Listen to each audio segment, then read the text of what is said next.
ओम श्री गणेशाय नमः। श्री शिव महापुराण रुद्र संहिता सती खंड 8वां अध्याय। इस अध्याय में हम जानेंगे कामदेव के सहचर बसंत के आविर्भाव का वर्णन। सूत जी बोले, प्रजापति ब्रह्मा जी का यह वचन सुनकर प्रसन्न चित्त हो नारद जी उनसे कहने लगे। नारद जी बोले, हे ब्राह्मण, हे विदे, हे महाभाग, हे विष्णु शिष्य, हे महामते, पर तत्व के प्रकाशक तथा शिव भक्त आप धन्य हैं। हे धर्मज्ञ, आपने अरुंधति की तथा पूर्व जन्म में उसकी स्वरूप भूता संध्या की बड़ी उत्तम दिव्य कथा सुनाई जो शिव भक्ति की वृद्धि करने वाली है। अब आप शिव का परम चरित्र जो संपूर्ण पापों का विनाशक है तथा मंगल को प्रदान करने वाला है उसे सुनाइए। जब कामदेव ने प्रसन्न होकर रति को प्राप्त कर लिया और ब्रह्मा तथा उनके मानस पुत्र चले गए तथा संध्या तप करने चली गई, उसके बाद क्या हुआ? सूजी बोले, इस प्रकार आत्म तत्वज्ञ देवर्षि नारद का वचन सुनकर अत्यंत प्रसन्न हो ब्रह्मा जी यह बात कहने लगे। ब्रह्मा जी बोले, हे नारद, हे विपेंद्र, शिव लीला से परिपूर्ण अब उस महान कल्याणकारी शिव चरित्र को सुने। आप धन्य हैं क्योंकि आप शिव जी के भक्त हैं। हे तात, पहले जब मैं शिव माया से मोहित होकर अंतर्ध्यान हो गया तब शिव के वाक्य रूपी विष से दुखी हो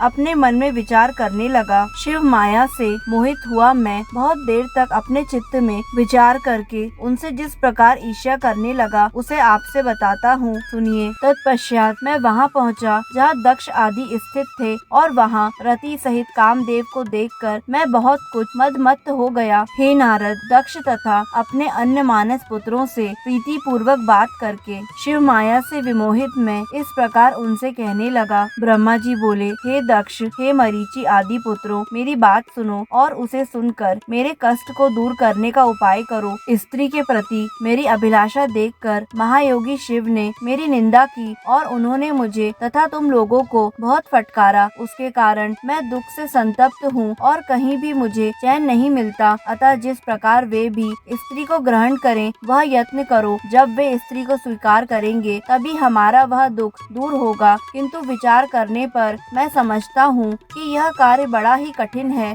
जब उन्होंने मुनियों के समक्ष ही मेरे कांता परिग्रह की अभिलाषा मात्र से मुझे धिक्कारा तो वे स्वयं किस प्रकार स्त्री ग्रहण करेंगे? इस त्रिलोक में कौन सी ऐसी स्त्री है जो उनके मन में विराजमान होकर उन्हें योग मार्ग से हटाकर मोह में डाल सकती है? कामदेव भी इन्हें मोहित करने में समर्थ नहीं है क्योंकि वे परम योगी हैं और स्त्रियों के नाम को भी सहन नहीं कर सकते हैं। जो प्रसंग के द्वारा भी स्त्री का नाम कदापि नहीं सहन कर सकता तो भला वह वाणी से स्त्री ग्रहण कर किस प्रकार सृष्टि कार्य में प्रवृत्त हो सकता है? इस पृथ्वी में बड़े बड़े देवता भी माया के बंधन में पड़े हुए हैं। जो बचे हुए हैं वे विष्णु के बंधन में बंधे हैं और कुछ देवगण शंभु के उपायों से आबद्ध हैं। संसार से विमुख तथा एकांत विरागी सदा शिव के अतिरिक्त और कौन है जो ऐसा दुष्कर कार्य कर सकता है? इस प्रकार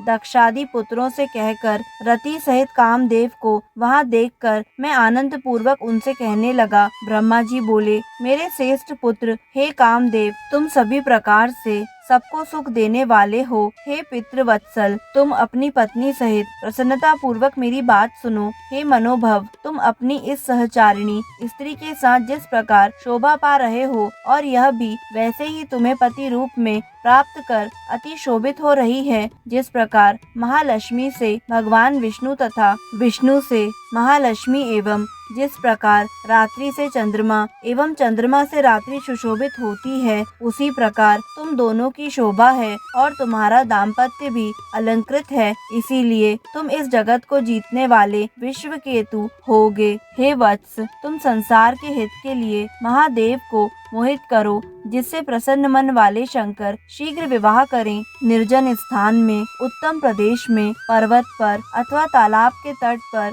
जहाँ भी शिवजी जाएं, वहीं तुम अपनी इस पत्नी के साथ जाकर इन जितेंद्रिय तथा स्त्री रहित शंकर जी को मोहित करो। इस संसार में तुम्हारे अतिरिक्त और कोई दूसरा इनको मोह में डालने वाला नहीं है। हे मनोभव, शंकर जी के अनुराग युक्त हो जाने पर तुम्हारे भी शाप की शांति हो जाएगी। अतः तुम अपना हित मोहित करो। यदि महेश्वर सानुराग होकर स्त्री की अभिलाषा करेंगे तो वे श्रेष्ठ शिव तुम्हारा भी उद्धार कर देंगे। इसलिए तुम अपनी स्त्री को साथ लेकर शंकर जी को मोहित करने का प्रयत्न करो और महेश्वर को मोहित करके विश्व के केतु हो जाओ। ब्रह्मा जी बोले, संसार के प्रभु एवं अपने पिता मुझ ब्रह्मा की बात सुनकर वह कामदेव मुझ जगतपति से कहने लगा। मन्मथ बोला, हे प्रभु, मैं आपके आज्ञा अनुसार शिव जी को मोहित करूंगा, किंतु हे भगवान, स्त्री ही मेरा मुख्य अस्त्र है। अतः शंकर जी के योग्य स्त्री का निर्माण कीजिए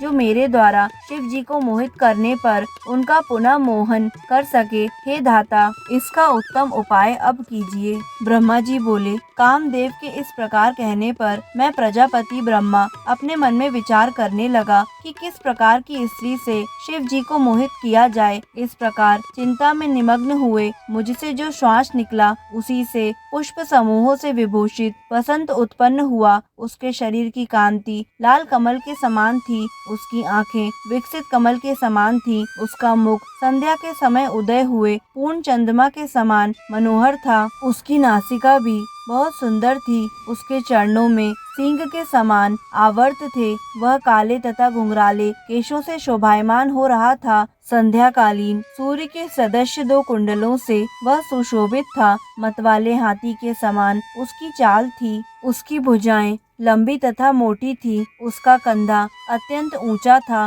उसकी ग्रीवा शंख के समान थी, उसका वक्ष स्थल बहुत चौड़ा था, मुखमंडल स्थूल तथा सुंदर था, उसके सभी अंग सुंदर थे, वह श्याम वर्ण का था। सभी लक्षणों से युक्त वह सबको मोहित करने वाला, काम को बढ़ाने वाला तथा अत्यंत दर्शनीय था। इस प्रकार पुष्प गुच्छों से सुशोभित हुए वसंत के उत्पन्न होते ही सुगंधित वायु चलने लगी, वृक्ष भी फूलों से लद गए, सैकड़ों कोयले मधुर पंचम स्वर में बोलने लगी और बावलियां विकसित तथा स्वच्छ कमलों से युक्त हो गई। इस प्रकार उत्पन्न हुए उस श्रेष्ठ वसंत को देखकर मैं ब्रह्मा कामदेव से मधुर शब्दों में कहने लगा। ब्रह्मा जी बोले, हे पुत्र कामदेव तुल्य, यह वसंत अब तुम्हारे लिए अनुकूल मित्र उत्पन्न हो गया है। अब यह तुम्हारी सब प्रकार से सहायता करेगा। जिस प्रकार पवन अग्नि का मित्र बनकर सदा उसका उपकार करता रहता है, उसी प्रकार यह वसंत भी तुम्हारा मित्र बनकर सदा तुम्हारे साथ रहेगा।